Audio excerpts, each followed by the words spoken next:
Hi, this is Brent Verkus with the Market Timing Academy Weekly Stock Analysis. This week we are going to highlight a company called NetApp Inc. The symbol is NTAP and it trades on the NASDAQ.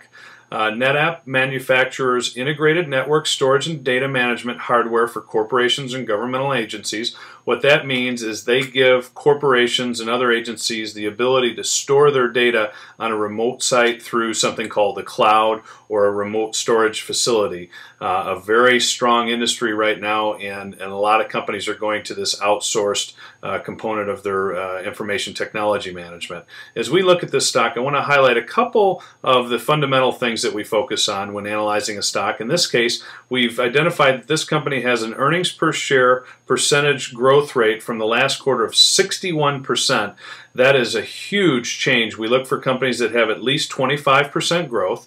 The company also has a sales percentage change in the last quarter of 33%, which clearly indicates that the company is benefiting from this outsourcing. We have an annual return on equity of 24.7%. We look for a minimum of 17%. So we've clearly highlighted a stock that is seeing good growth or a good trend in its industry. Now let's see how it compares to its peers. The IBD stock checkup is a 99, which means that it's the best in the group compared to its competitors of Isilon Systems, Teradata Corp, EMC Corp, and Bell Microproducts.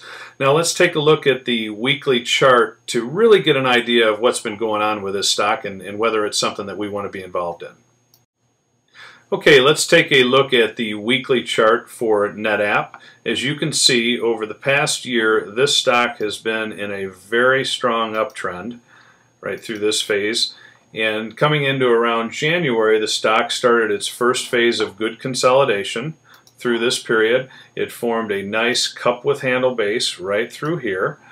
We actually had a buy point triggered right here at roughly $34 a share. And in this case, we did not take that trade because the overall market was not in a confirmed uptrend.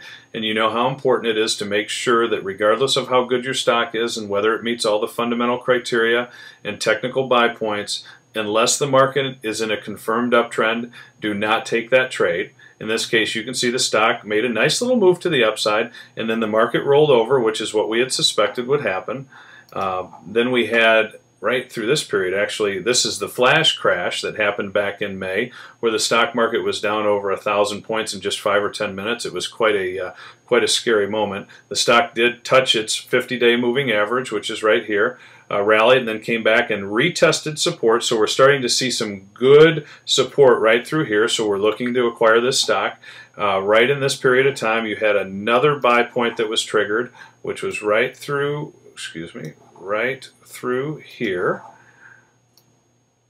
And we actually hit our buy point right around $36 a share. The company had announced very strong earnings. That buy point came with a very significant move in volume, which you know is critical to when to acquire a stock. Since then, the stock has made a major move to the upside. It is now extended too far past our buy point to be purchasing this stock or adding to the position. As you know, we don't like to buy stocks whenever they're past 5% of their optimal buy point, which at this point with the stock being at $40 a share, it is in fact past it. What we're going to do now with this stock is continue to hold our position and look for new entry points as the stock market consolidates again. And we might start to see right in this area, you might see the beginning of a new consolidation, which of course we'll be watching very closely to either add to our position or take profits and add to our position at another time. This is Brent Verkus with your weekly stock analysis.